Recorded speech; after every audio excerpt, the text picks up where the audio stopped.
அஞ்ஞானக் கடல் நீங்கி கணக்கு ஆத்ம ஞானம் அளிப்பாய் குருநாதா நித்யானந்தா.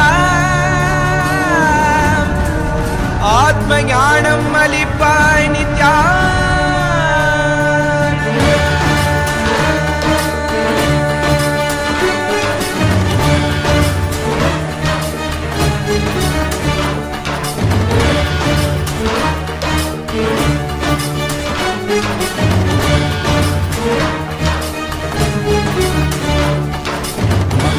கொண்டு கங்கை முடி கொண்டு நர்த்தனம் புரியும் ஈசனே, சுடலை புடி பூசி புடுக்கை தன ஏந்தும் காலனே புடி தோலனே, நீதி பிடிகால் உள்ள முறைகின்ற மதுரை மாநகரின் ராசனே, இன்னல்களை கலைந்து இன்பங்களை அளிக்கும் சுந்தர வடமணி நேசனே, ஞாயிறு திங்கள் நித்த முறைகின்ற செவ்விழி கொண்ட செல்வனே, சொக்கனே எந்த சோமனே ஐயா சோதி வடிவான ரூபனே, அடிமொழி காணா மலையே அகிலமும் போற்றிடும் ஐயனே, நாதாவரணனே நால்வர் போற்றிட நயமுடனாடிடும் நாதனே, ஆழகாலம் உண்டு ஆழம் காடுதனில் ஆனந்த நடமிடும் ஆதி செய்வனே, மங்கையிடம் கொண்டு கங்கை முடி கொண்டு நர்த்தனம் புரியும் ஈசனே, சுடலை முடி பூசி முடுகை ஏந்தும் காலனே புலி தோலனே, மீனின் விழிகால் உள்ள முறைகின்ற மதுரை மாநகரின் ராசனே, இன்னல்களை கலைந்து இன்பங்களை அளிக்கும் சுந்தர வடமணி நேசனே.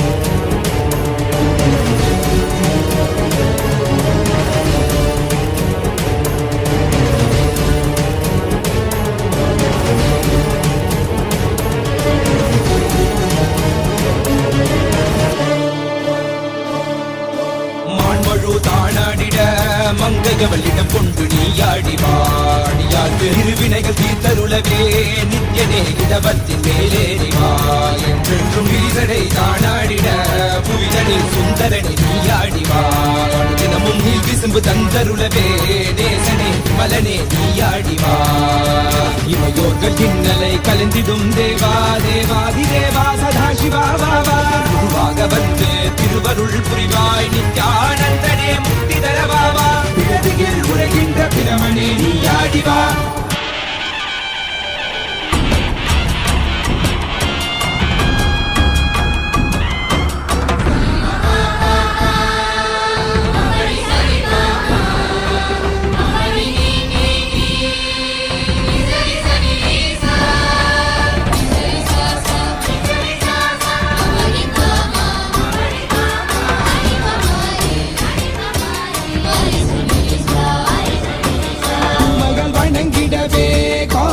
மண்ணாய் உரைபவனே அப்பாய் காட்சி தரும் எங்கள் ஆணை காவலசே ஆதிகந்தமிலாத ஜோதியாய் அருணகிரி உரைநாதனே உலகை இயக்கிடும் வாயு வடிவே காலகத்தி ஈசனே சொல்லுதிடத்தில்லை நகர்தனி வானில் ஆடும் கூத்தனே பஞ்சபூதமும் நித்தம் பணியும் பரமனே பரமேசனே ரசித நித்ய வைபவ குப்த கைலை வாசனே ஈசனே சர்வேசனே பரமேசனே ஜெகதீசனே நித்யனே ஆனந்தனே என் ஜீவனே குரு சேவனே நித்யனே ஆனந்தனே என் ஜீவனே குரு சேவனே நித்யனே ஆனந்தனே என் ஜீவனே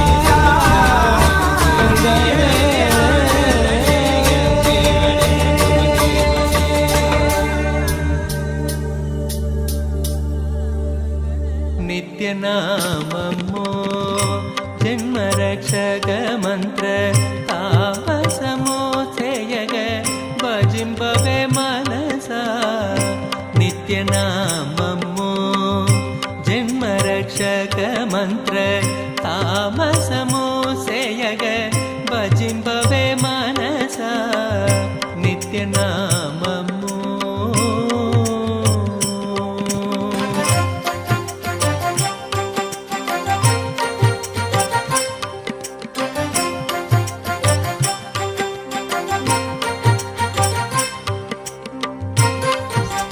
through all of which you can ask your prayers and boons to the most auspicious forms of Paramashiva as Bhagavan Gangadhara Murti and Ganga Vitarjana Murti. So the first platform in which you can ask is YouTube. Please head to SPH Nithyananda official YouTube channel, and you can go to the topmost live stream there. And in the live stream, don't forget to like and share. And you can post your boons, prayers, requests as a comment in the live stream. The next platform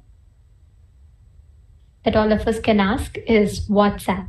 Even in WhatsApp, you can ask your prayers, boons, and blessing requests. So you all can head to kailasa.org, the official website, and Paramashiva is available to you in your WhatsApp. So you can just go to the homepage. You will receive a notification for in the homepage for you to join the WhatsApp community. So click join the WhatsApp community. It will lead you to the WhatsApp community, and you can post your messages there in the WhatsApp community, and you will be receiving the blessings in WhatsApp. The next platform is X or Twitter. So on Twitter, the official Twitter handle is @Shri Nithyananda. That's the username. Kailasa's SPH Nithyananda Paramashivam, and you can go to that Twitter handle. Go to the topmost pinned tweet in that Twitter handle, and you can reply to that pinned tweet with the hashtag #AskTheAvatar, and you can post all your prayers and requests to Swamiji. So please make sure you go and reply to the topmost pinned tweet, and make sure you use the hashtag #AskTheAvatar. And the next handle is Instagram. Head to Instagram and go to instagram.com/Sri Nithyananda. This is the username, the official handle. Kailasa's SPH Nithyananda is the official Instagram handle of Swamiji. So click the profile icon over there. You will see the live notification, and head to the live video. And in the live video, under the comment section, you can post your prayers and boon requests directly to Paramashiva. And the next handle is Facebook. Head to Kailasa's SPH JGM Nithyananda Paramashivam Facebook page, and in that Facebook page, head to the live video, right under which in the comment section you can post your prayers and the boons that you want to receive blessings for. And make sure to like and share the video. With this, you can post on all of these 6 platforms as well as on the Zoom rooms. Please make sure you're posting on all these platforms so that in whichever Bhagavan's eyes fall, your prayers can immediately get blessed. Each of you can post your prayers and requests on all of these platforms. And Swamiji, as Gangadhara Murti and Ganga Visarjana Murti, is making himself available to all of us. Ask all your prayers, boons, and requests. Receive direct blessings from Swamiji himself. Let us all now continue beholding this most auspicious and powerful darshan.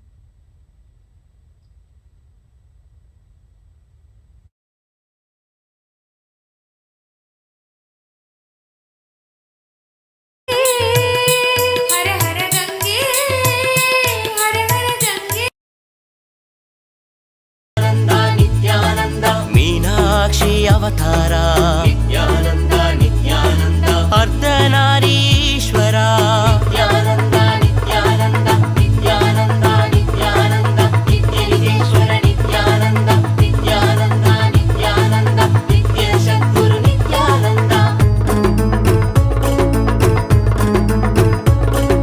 करुणामय मूर्ति नित्यानंद नित्यानंद कमलालय कीर्ति नित्यानंद नित्यानंद आनंद परशांति नित्यानंद नित्यानंद आत्मालय कांति नित्यानंद नित्यानंद नित्यानंद नित्यानंद नित्यलिंगेश्वर नित्यानंद नित्यानंद नित्यानंद नित्य सद्गुरु नित्यानंद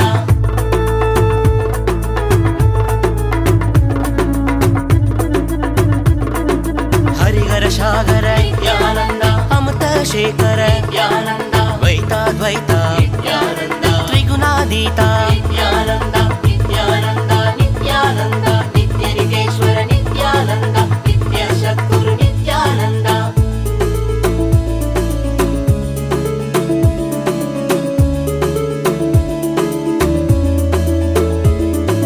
పూరణ కారణ ఆగమదారణ పూరణ కారణ ఆగమదారణ ఆది గురునాథ శ్రీ చతుర్వేద సర్వ సంరక్షక సన్మార్గ నాయక మహా